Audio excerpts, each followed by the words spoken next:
오늘 우리에게 주신 하나님의 말씀은 에베소서 5장 15절에서 18절까지의 말씀입니다. 에베소서 5장 15절에서 18절까지의 말씀 한 절씩 교독하시겠습니다. 그런즉 너희가 어떻게 행할지를 자세히 주의하여 지혜 없는 자같이 하지 말고 오직 지혜 있는 자같이 하여 세월을 아끼라. 때가 악하니라. 그러므로 어리석은 자가 되지 말고 주의 뜻이 무엇인가 이해하라. 술취하지 말라. 이는 방탕한 것이니 오직 성령으로 충만함을 받으라. 아멘. 아멘. 우리는 에베소서 5장을 시작하면서 우리에게 있어서 빛의 자녀가 되었다. 빛의 자녀답게 살아가는 빛의 열매를 맺고 또 하나님이 기뻐하시는 것을 분별해 나가며 바른 삶을 통하여서 세상을 책망하며 살아가기를 권면하시는 주님의 귀한 마음을 어제 살펴볼 수 있었습니다. 오늘은 지혜 있는 자답게 지혜 있는 삶을 살아가기를 권면해 주시는 하나님의 마음을 느껴볼 수 있는 본문입니다. 우리 다 함께 5장 15절 말씀 함께 읽어보겠습니다. 그런즉 너희가 어떻게 행할지를 자세히 주의하여 지혜 없는 자같이 하지 말고 오직 지혜 있는 자같이 하여. 어떻게 행할지를 자세히 주의하라고 합니다. 그래서 지혜 없는 자같이 하지 말고 오직 지혜 있는 자같이 하라고 합니다. 오직 지혜 있는 자같이, 오직이 나옵니다. 그렇다면 지혜가 뭘까요? 여러분, 어떤 것이 지혜일까요? 여러 가지로 설명될 수 있지만 저는 고린도전서 1장 30절 말씀으로 지혜를 설명해 보고자 합니다. 우리 다 함께 고린도전서 1장 30절 말씀 읽어보겠습니다. 너희는 하나님으로부터 나서 그리스도 예수 안에 있고 예수는 하나님으로부터 나와서 우리에게 지혜와 의로움과 거룩함과 구원함이 되셨으니. 자, 예수님이 무엇이라고요? 지혜다. 지혜란 뭐라고요? 예수님이시다. 그래서 저는 이렇게 한번 정리해보고 싶습니다. 지혜란 예수님처럼 생각하고 예수님처럼 행동하는 것이 아닐까. 그렇다면 예수님을 닮은 지혜 있는 자의 모습을 오늘 본문에서는 세 가지의 모습으로 또다시 도전해주고 있습니다. 그 첫 번째가 16절 말씀입니다. 우리 16절 말씀 읽어보겠습니다. 세월을 아끼라. 때가 악하니라. 세월을 아끼면서 살아가라 라고 말씀합니다. 여러분 이미 잘 알고 계시겠지만 헬라 철학에 보면 시간의 큰 대표적인 두 가지 개념이 하나 있습니다. 크로노스가 있고 카이로스라고 하는 그 시간적 개념이 있습니다. 크로노스는 역사적인 시간이라고 해야 되나요? 2021년 5월 8일 어버이날 아침, 이것이 크로노스의 시간입니다. 그러니까 쭉 흘러가는 연대기적으로 계속 흘러가고 있는 시간을 크로노스라고 말씀할 수 있습니다. 또 하나의 시간적 개념이 있는데 그것은 카이로스라고 합니다. 어떤 공간의 특정 하나의 점, 이런 개념인데요. 그러니까 우리가 어떤 삶을 살아가다가 특별히 기억에 남는 추억의 순간들이 있지 않습니까? 이렇게 기억의 한 자리를 꼭 차지하는 중요한 한 점과 같은 그런 시간들을 카이로스라고 합니다. 결정적인 순간, 어떤 기회 등으로 이해될 수 있습니다. 그러므로 이 흘러가는 크로노스의 시간을 어떻게 내가 카이로스의 시간으로 바꿔가느냐에 따라서 우리의 삶의 의미는 달라질 수 있다는 것을 깨닫게 되는 부분입니다. 여기서 세월이란 단어가 크로노스일까요? 카이로스일까요? 네, 카이로스입니다. 그저 흘러가는 시간을 살지 말고 그 시간을 카이로스의 시간으로 바꾸면서 살아가라 라고 말씀하시는 하나님의 심정이 있는 것이죠. 그런데 신앙생활도 마찬가지라고 생각합니다. 우리 흘러가는 그저 의미 없는 많은 시간들을 오히려 의미 있는 카이로스적 시간으로 변화시켜 나가는 것이 지혜 있는 자의 모습이 아닐까 생각해 볼 수 있다는 것이죠. 여러분 성경책에 보시면 세월을 아끼라라는 부분에서 혹시 숫자 2가 적혀 있는 것을 한번 이렇게 찾아볼 수 있습니까? 네, 없다고 너무 기분 나빠하지 않으셔도 됩니다. 있는 성경이 있고 없는 성경이 있는데 2라고 보면 밑에 뭐라고 어떤 문장이 적혀 있습니까? 네, 기회를 사라 이렇게 적혀 있습니다. 세월이라는 카이로스는 기회로도 해석이 되고 또 악기라는 엑사고라조는 사다, 구속하다라는 뜻이 되기 때문에 그렇습니다. 그러니까 세월을 아끼라는 것은 기회를 사라, 기회를 건져 올려라, 이런 뜻도 된다라는 것입니다. 여러분, 우리가 하나님 앞에 섰을 때 하나님이 어떤 시간을 중심으로 저와 여러분을 이렇게 평가하실까요? 야, 너 굉장히 오래 살고 왔구나를 평가하실까요? 아니면 너 굉장히 의미 있는 시간을 살고 왔구나. 양일까요? 질일까요? 네, 잘 알고 계십니다. 그런데 우리의 삶은 우리가 어떻게 살지보다 얼마를 살지를 더 많이 묵상하는 삶이 우리의 모습이 아닐까 생각하게 됩니다. 그런데 여기서 진짜로 중요한 부분이 있습니다. 그것은 무엇이냐면, 왜 우리가 세월을 아끼며 살아가야 될까요? 단순히 시간을 전략하고 효율적으로 의미 있게 사용하는 것이 그저 지혜 있는 자의 모습이기 때문에 그럴까요? 네, 오늘 말씀해 보면 16절에 때가 어떻다고요? 악하다. 그렇습니다. 악한 사탄 마귀가 저와 여러분의 시간을 빼앗아 간다는 겁니다. 다시 말해, 우리가 그저 보내는 시간, 흘려보내는 시간이 오히려 죄 짓는 시간이 될 수 있다. 그래서 뭐를 아끼라고요? 세월을 아끼라, 시간을 아끼라라고 말씀하시는 것입니다. 그래서 칼빈은 이렇게 해석합니다. 마귀의 손에서 시간을 사라. 마귀의 손에서 시간을 구속하라, 구원하라. 왜요? 우리는 그저 흘러가다 보면 우리의 시간이 나 중심적으로, 내 욕망 중심적으로, 그래서 사탄에게 허용되는, 사탄에게 시간을 빼앗기는 시간들이 더 많아진다라는 겁니다. 그래서 이 시간마저도 영적인 전쟁을 하며 하나님의 시간으로 구원하고 구속하며 그렇게 살아가라, 건져 올리라고 권면하시는 것입니다. 바라기는 이 악한 시대 속에서 시간을 건져 올리시는 저 여러분 되기를 소망합니다. 마귀의 공격에 빠져서 시간을, 세월을 낭비하는 그런 삶이 아니라 시간조차도 구원시켜 나가고 시간조차도 예수님을 닮아가는 시간으로 변화시켜 나가시는 지혜로운 자가 되시기를 주님의 이름으로 축복합니다. 두 번째로 지혜 있는 삶의 모습이 17절에 나타납니다. 우리 17절 말씀 읽어보겠습니다.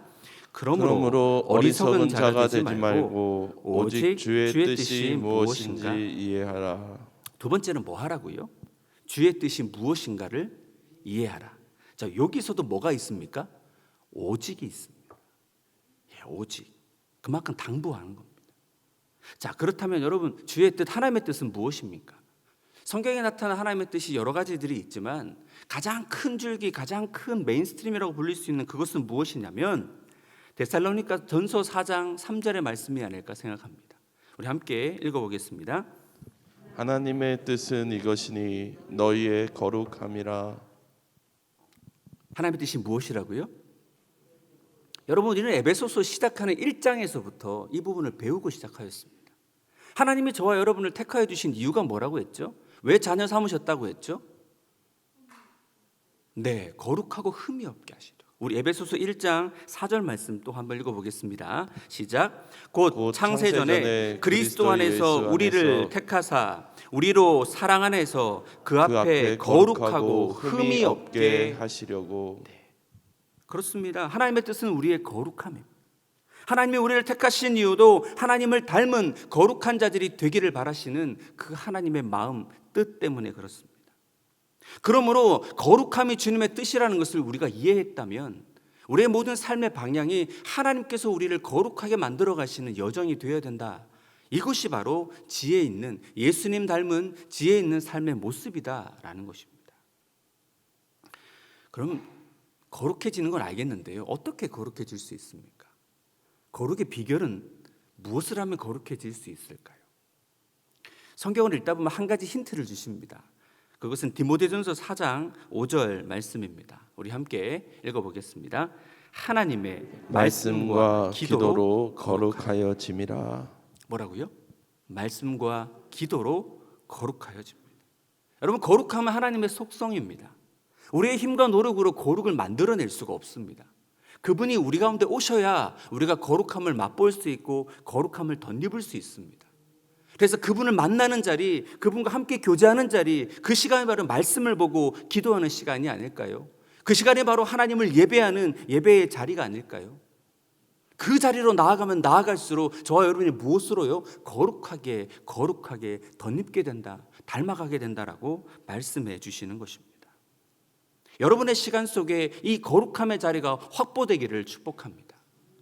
하나님의 생명의 말씀을 먹는 자리가 확보되어지고 주님과의 그 생명의 교제를 나누는 기도의 자리가 확보되기를 축복합니다. 그래서 여러분의 시간 속에서 거룩함을 덧입는 은혜의 자리가 점점 더 확장되기를 주님의 이름으로 축복합니다.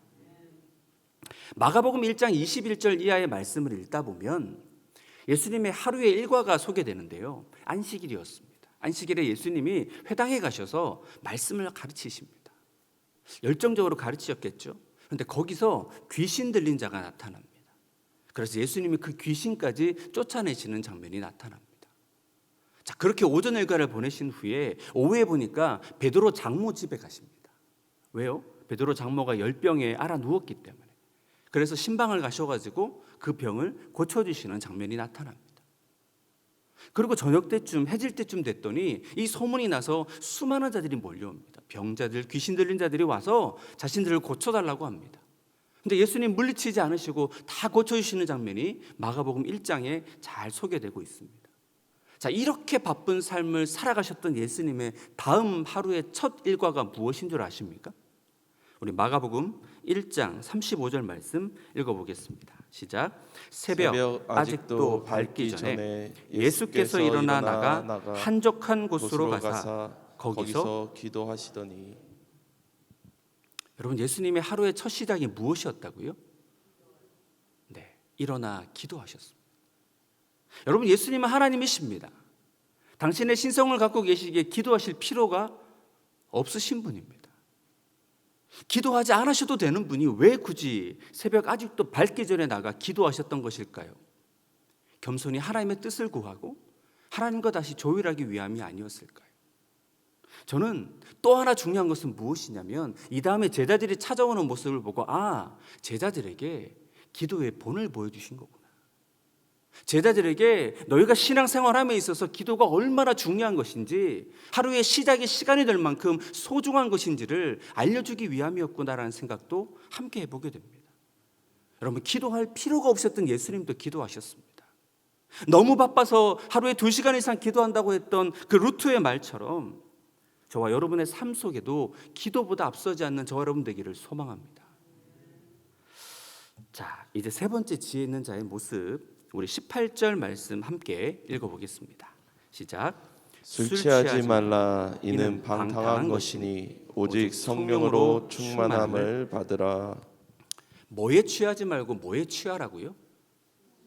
예, 술 취하지 말고 성령에 취해서 살아가라. 여기서도 또 뭐가 나옵니까? 오직이 나옵니다. 여러분, 오직을 기억하십시오.